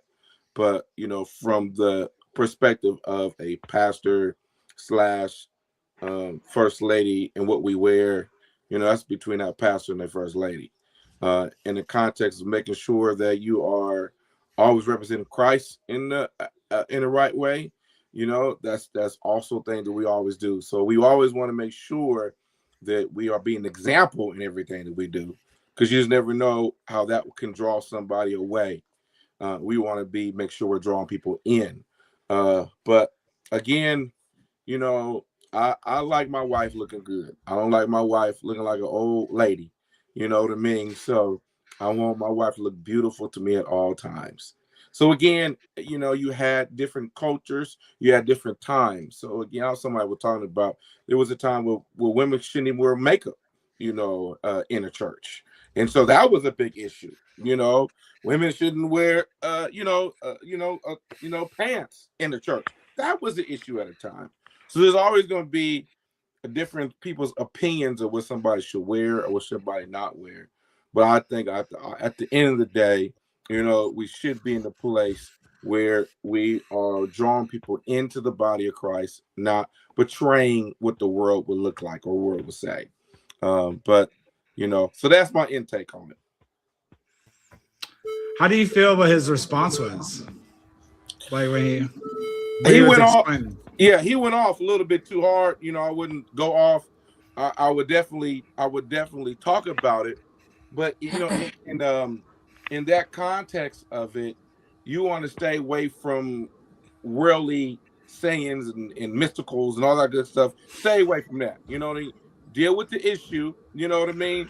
Because that was the man coming out. You know what I mean? That was the husband coming out. That was the husband. Don't come for my wife kind of conversation. But again, you know, it's you want to be tasteful in everything you do. There's a way that you can do it where you can be tasteful, you know, and still get your point across without bringing more controversy to the situation. So I agree. I am very, very I watch my words very closely of what I say, because again, I always want to represent Christ. You know what I mean? It's not about me. You know what I mean? I don't want to make it about me. It's about Christ. It's about serving people. So if we keep it in that context, we all good. But when you start to bring your own personal challenges to it and what you feel to it, then you know what I mean? You know, you can you lose your audience, right? And then it brings more situations into it, instead of my wife was wearing this and I love her and I want her to look good. And then instead of bringing in your own feelings and how you feel as a husband, then you know you can mistreating your platform in a way was not representing Christ in the right way. Yeah, I felt like he let Lil Hood come out of him. That's passion. You know what I'm saying? Like, the people are coming for his wife, and as a man, he defended his wife, you know, as he should.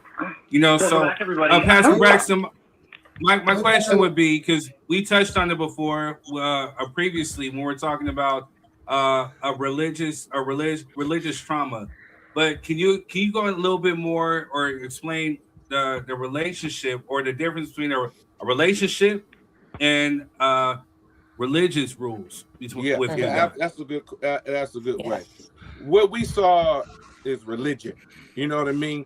You know, and you know, it's amazing. I'm gonna be talking about this on Sunday. I'm gonna be talking about this on Sunday. You know, if ministries in Rialto, California, make sure you come through. Make sure you stream it. We will share the stream link.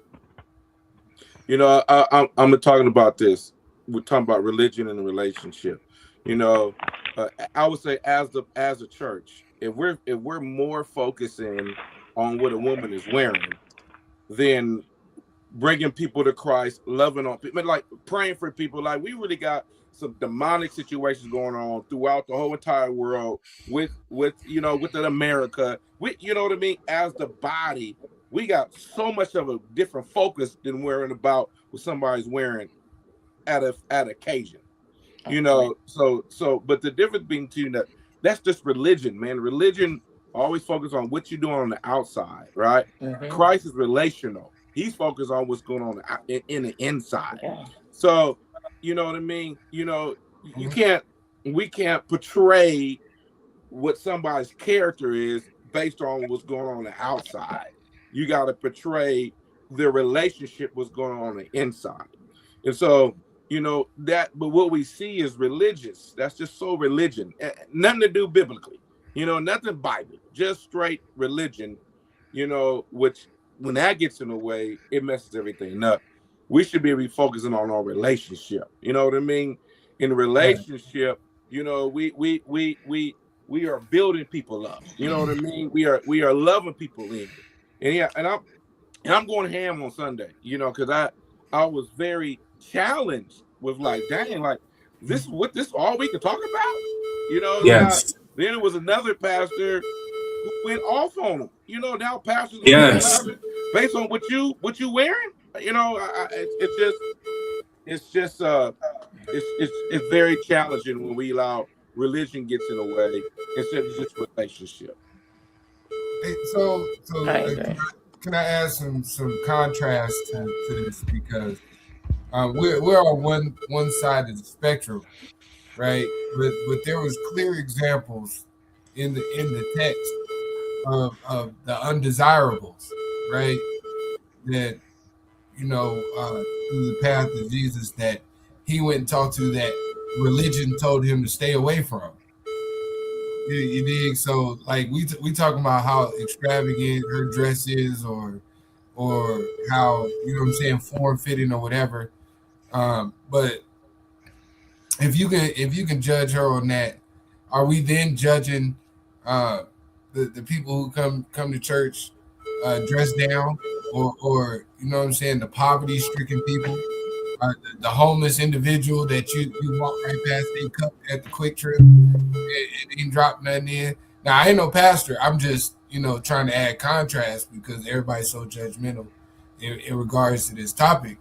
But, you know, in reality, we walk past individuals that we could show God to in several scenarios in our life, but because they don't fit the part, we ignore the hell out of them. Absolutely. And I would just add to that. Like, if you can come to Faith Point, come as you are. You know what I mean? You don't gotta dress up. You come as you are. You know, even in the place, you know, where should we wear hats? Should we not wear hats? I don't care if somebody wear a hat. You know what I mean? Maybe they just want to cover their head up. But yeah, I really don't care. You know, because we want to make sure that we're focusing on the relationship of the heart, the inside, instead of the outside. If we come in and, you know, talk about this and that person supposed to wear that man, we really missing the mark. You know, we really. Yeah, I get that. I get y'all too. But what if we wouldn't even set ourselves up for the situation in the first place? Where we just dress regular? My girl look good to me in regular clothes. Like, she don't got to put on nothing all fancy or nothing. She can put on some sweats and a t-shirt, and I'll be like, yeah, you know, that's like my favorite thing. So, you know what I'm saying? So, you know, if she don't got to put on no dress, it's time to get dressed for places that we go. But if we going to somewhere, I'm sophisticated a little bit. So we going somewhere nice. I don't want you with your stuff all hanging out. You know, I want you to look, you know, appropriate for the situation. And I believe that it's to each their own. I believe how, like you said, how people was raised. Maybe it's just how a person was raised, their inner core beliefs. I believe that a woman should not dress like that in the church. Just if you want to pay respect to where it's due, who are we here to respect? The other congregation here, or are we here to respect Jesus? Like, what are we here for? Like, I wouldn't even set myself up for that, because that can lead to other avenues, you know, of trouble, of problems. Here we go now with this. People looking at my girl dress. Now I got to talk about this. And now you just say, now you're down a whole nother road that you can even have to go now just dress down a little bit, baby. You fine. We're going to church. You know what I'm saying? You ain't got to put that on. And that's how I feel about it. To each his own. You know, if you feel like your girl can come in there with whatever she gonna put on, you know what I'm saying? That's you. But me, if I felt like I was in a position of a leader position, I would want to lead by example. And I don't think, you know, Jesus had girls running around in little togas wrapped around their little thing. You know what I mean? Well, that ain't You know true. what I mean? It was a different perspective back then. They weren't even thinking about Well, that. wait a minute though. Hold on, because Jesus was part of Jesus' entourage was straight up prostitutes. He was Well, I'm speaking about the man and his message. I'm speaking about the man and his message. That is his. I don't care about other people. See, that's what we forget. Jesus was come one, come all. He was hanging with the sinners and was chastised for that by the church. The Pharisees and the Sadducees were the church folk. But what did he holler at? What did he talk to the one chick by the water tank about? She was a whore. She was dressing out. It wasn't about her being a whore, but her being a Samaritan. Okay. Because the lady that was a whore that they were trying to get him to kill, he told them, "We'll throw the first stone." That's what he said. Pastor Braxton got something to add to that. Yeah, I mean, if you want to get to it, go ahead, Pastor Braxton. I got to go with the young lady. If you want to get biblical on it, you know what I mean. Jesus, he was not concerned about the religious status, or you know what I mean. That's all religion. That's just religion. That's how you dress is just religion. Man, way you dress, exactly. The way you dress, to me, just religion. It's because I'm gonna, you know, it's just like I'm judging somebody based on the outward expression. Let's say if I didn't know that person. Let's say this person first time, you know what I mean? You know, coming to church. You know what I mean? This is what they coming to. They don't know. You know, so basically, what we do as religion. Man, we push people out the way even before they even get in there. Because we have. I'm speaking specifically from a leadership position, so not just the congregation. As a leader of your church, your congregation, you coming in there, you saying you the leader. What example are you setting? Right, as a leader, like you were saying, I agree with you. You want to make sure that you represent Christ in all way. You know what I mean? But you know, I'm not. My wife ain't gonna have no turtleneck on. We don't gotta go from one. We don't gotta go from one extreme to the next extreme. We don't gotta go from one extreme to the next extreme. I'm just saying, dress down a little bit. You know, my wife ain't coming like. Wait, hold on. Hey, Quez, go ahead, Quez. No, I was gonna tell cousin, like, if you look at it. From all the people that we ostracizing, it's the same people Jesus was kicking it with. That's what to put it in layman's terms. Everybody, like, what if you know, the prostitute, she just was on the blade, right? And she had a premonition out there. She was out with a trick. You know what I'm saying? She did her little due diligence. He done robbed her, beat her up, whatever. And the first thing she saw was a church. And she come into that church, what y'all gonna do? Y'all gonna accept her in. You're supposed to accept her in. Exactly. That's the whole point. That's why I said specifically from a leadership standpoint. The congregation is a different thing. Right. With you coming into church and you coming down, trotting on your luck, God gonna accept you. But I'm saying for when you lead it from here on out, now we don't want you to keep coming back in here drunk for 12 years after we give you the sermon. Right. After we give you the sermon, now some got to start changing. You can't keep coming back in here drunk. Give me no ugly wife, and she thick. So if you looking, that's your problem. You know what I'm saying? I'm not finna tell my wife she can't wear the clothes because you very true. That didn't make her feel comfortable. Don't lie for her. That didn't make her feel comfortable. Don't lie for her. Hey, wait. Real quick. Go ahead, Pastor Braxton. I saw you had your hand up. I hate that we started this topic late because we're gonna have to end it soon. But I don't know. I might just say forget the AI generated clips. we might extend this a little bit, but go ahead. One thing I see my brother's perspective on from a leadership, right?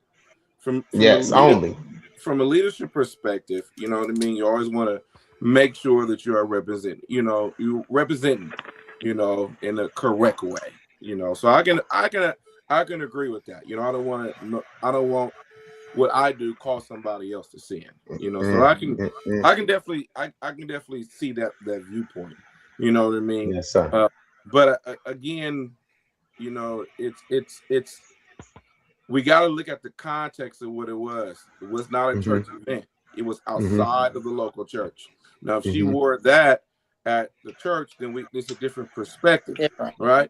But it's not a church event. We're not talking about it at church. You know what I mean? It was an outside event. So on the outside event, in more of a red carpet event, in that aspect, what she was wearing was proper for that kind of event. She's a well-figured kind of individual. So, my wife is very beautiful. I have a very beautiful wife. You know what I mean? But we recognize certain events, we wear certain things. In that event, that is a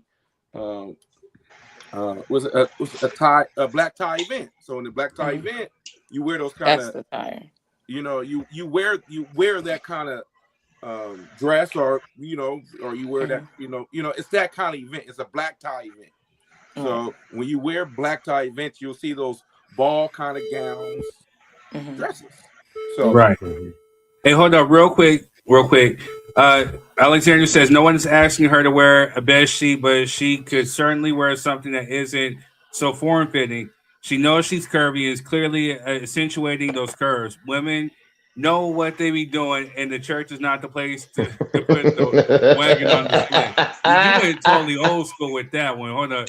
And she prayed at this event, represent her church, and God at this event. All right, I'll say something. Dragging that wagon, boy. She was dragging that wagon.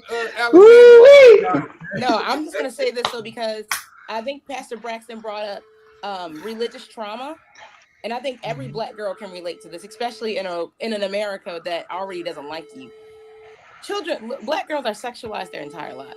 I mean, people going crazy because Cardi B posted a picture of her daughter in a one-piece bathing suit sitting near the pool smiling like, yay. And people, oh my God. So I disagree with what the young lady just said, because I am kind of over this you're beautiful. You're a woman. She's a beautiful woman. So wearing a form-fitted dress, you can't wear a form-fitted dress because you're too curvy. I am completely against that. My reason why I probably wouldn't put the dress on was not about her curves. It was just about the illusion of not having anything on. That's for me. It's just a little, for me personally. I'm still not judging what she wants to wear. But for me, when we talk about the form fit of the dress, I think that's just overboard. And I think it's a very toxic thing that we hold in the black community. And the judgment that a black woman gets over a white, people have compared it side by side. A little red dress on a white lady, nothing. A little red dress on the Curvy Blues anchor, oh my God. You can't wear stuff to work. You can't wear anything. Oh my God, you're trying to distract everybody. No, she's just beautiful. She's beautiful. And I like you said that. Look at the trauma, the religious trauma you put on people. You know what I mean? The literally lit religious, right? We try to make it about God, but now it's trauma to the individual. It's trauma to the young, black girl that most black. My daughter is a, is figured. You know what I mean? Like you said, it was a different culture. You know what I mean? We wouldn't be talking about this. Nope. But it's us. Bring that religious trauma on individuals, where we're not focusing on what we should be focusing on. And then we make this so bigger with the whole black church is talking about this right now.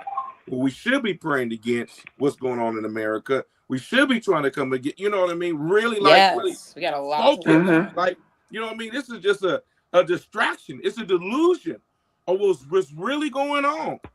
And where we have so much of a part to do with it, you know what I mean? We focusing on what somebody's wearing at an event. Alexandria, they said she had a penis. It didn't matter what she wore. It didn't matter what she wore. People call her a monkey. They call her all types of stuff. They call her inappropriate. They said she was wearing her shoulders out. She's inappropriate. Meanwhile, ex-porn star in the White House as we speak. No, she's not a porn star. She's an escort. Allegedly, I think she's an escort. Who is escort? Well, she's done pornographic photos. The pastor wife of escort? No. They're talking about. They're talking about Melania Trump.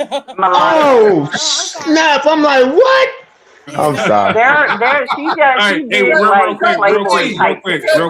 Real quick, y'all. Hey, we're gonna let this up to the panel.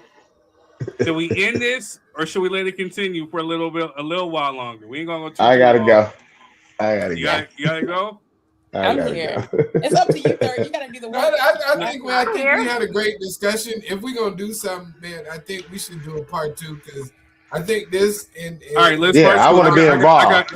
I want to be involved. I got 36 seconds. So hey, I love you guys. We're gonna do a part 2, whether it's tomorrow or next Friday. We're gonna do a part 2. I love you very much. Thank you for tuning into the stream. We will be back. Everybody stay on here. We'll see you backstage. Peace.